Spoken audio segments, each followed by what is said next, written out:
Anita Amongi ezimu ku reforms z'olina okusinga okufaako mu kabanga akatono k'osigaza for the time being ng'okyali speaker wa parliament wandifokasinze nnyo ku reforms za prison life being, engeri abasibe mu makomera ag'enjawulo e Uganda gye balivingamu. Wandifokasinze nnyo ku mateeka naddala ku funding agenda mu prisons e Uganda awo. Lwa nsonga emu ogenda kubeera candidate wa prisons ebbanga eritali lyawala nnyo. Njagala nkutwala empola Amongi n'aba NRM abatonotono oba oliawo mugenda kufuna essomo ku the real Yoweri Kaguta Museveni. Amongi kigenda kubeera kya bujega gw'okulowooza nti Nobert Mao yeesindise mubeere mu race, era oba olabira kumpi nnyo n'aba NRM abalala abatono okulowooza nti Nobert Mao gw'oli naye mu race eno. Museveni ali mu kukola bintu bibiri. Ekisooka, that's a check ekulaga nti eddaala eryakuwanika ntandiso ddijjawo. Ekyokubiri, eyo warning. Mu bufunze nze kankuwa amagezi Amongi, fa nnyo ku ngeri well-being y'abasibe gyegenda okukolebwamu. Bino ebintu biteekeko essira ate nnyo nti buli kkomera liyina amazzi agamala, buli kkomera liyina amasannyalaze, well-being y'abasibe mubawa spacing, mukendeze ku mujjuzo. Wadde ng'oyinza obutabeera mu kkomera lya bonna, ndi wano kutegeeza ogenda kubeera candidate wa one of the biggest prisons e Uganda awo. Amongi oyinza okuba tomanyi General Museveni, kankusigira ekifaananyi kya kompitita wo gwe gw'otwala nga Nobert Mao.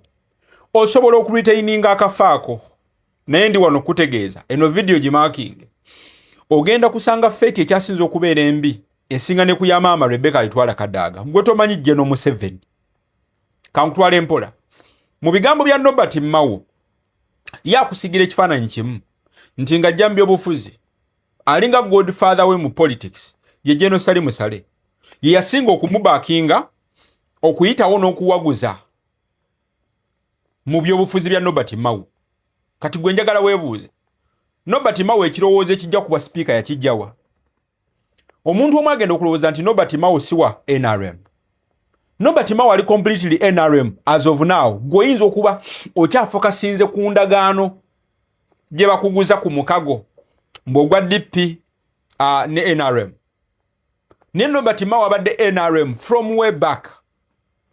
Amongi njagala owulirize bulungi ate omanye ebintu bino. Nobert Mao as of now yemu ku kadi General Yoweri Museveni gy'asinga okwetaaga, ali much more useful than you as of now. Wuliriza ebigambo bino.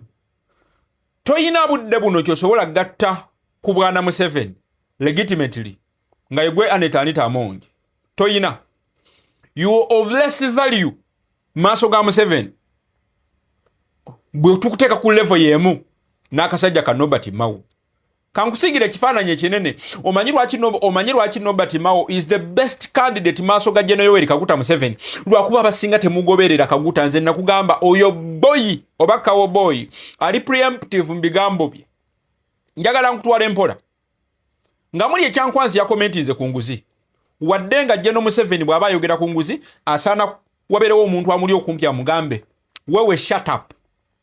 Yakomentinze ku nguzi nga bw'atayagala nguzi mu parliament. Ate mu kaseera ke kamu yakola statement eziraga nti ayina evidence emala nti mu parliament mulimu enguzi.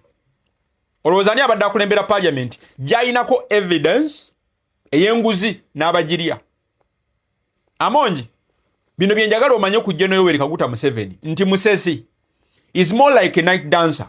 Wabula ye musezi atayagala mukuba mu torch. Kankuddiremu Amongi. General Yoweri Kaguta Museveni mutwale ng'omusezi oba musezi naye tayagala nk'omuntu yenna kumumulisaamu kitangaala. Ate kati gwe ensobi gye wakola wakwata toki n'ogitunuza mu General Yoweri Kaguta Museveni ng'ali mu kusera nti osobola okukitwala nti muli wanguzi naye tayagala muntu amu-exposing mu ngeri gy'ali amunguzi ye. Kyova olaba kimwanguyira nnyo okubakinga publicly naye ate era kimwanguyira nnyo okukuba n'okukakkanya okuwanula mu kifo gy'akuwanise. secretly or privately. Amonji ogenda sanga akaseera akasinga okuba akazibu n'okusinga mama Rebecca alitwala Kadaga. Ogenda kusaba oba senga naawe ote obeera mu state ng'eya mama Rebecca alitwala Kadaga. Wuliriza alaba ebigambo bino. General Museveni alina ekintu kimu nti buli muntu amukozesa mu kaseera wamwagalira. Akaseera ko bwe kaggwako, if you serve your purpose of usefulness, amala n'akusuula. Kati Amonji bino biwazeemu okunoonya sympathy maaso ga Museveni tebikola. You used, done and wasted. Kankuddiremu. Amonji only used, done and wasted. Wabula ate kisingendo singo okuluma ennyo. Oyolekedde serving nga example y'abagenda okubonyerezebwa. Kuba General Museveni bw'atyo. Buli wagezako kwagala okutoloka ekintu, anoonyawo escape oba scapegoat. Ogenda kubeera scapegoat ya Bwana Kaguta.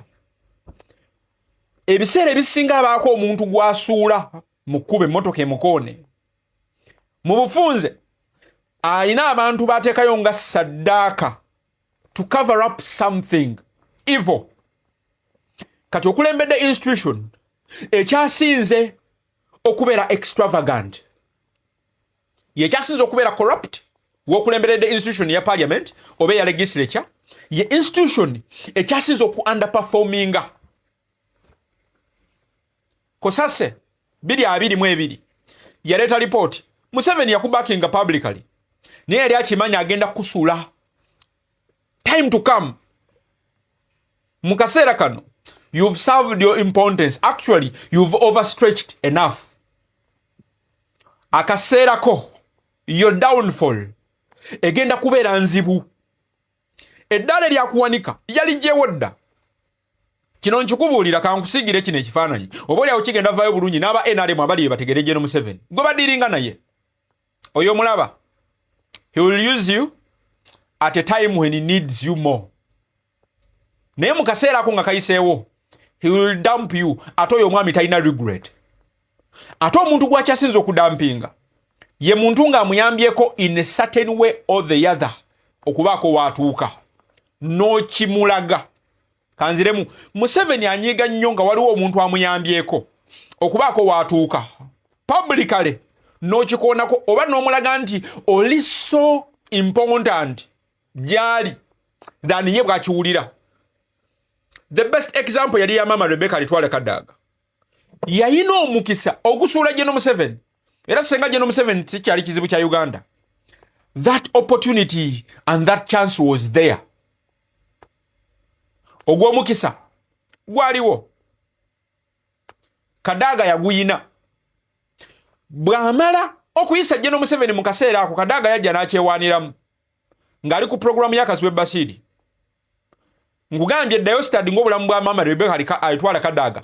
From that very interview n'okutuusa olunaku olwaleero akyasavinga punishment eyo Museveni tasonyiwa.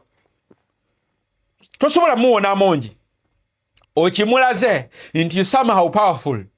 Osobola n'okuinfluencinga ababaka abamu ne babeera ku side ye. Wamulaze nti you can spend money nga tomusabye.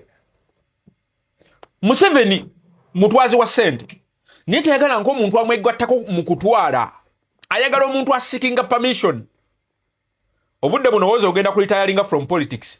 Wuliriza ebigambo bino. Before you get to retire, kino nze akikugambye, ogenda kubonerezebwa.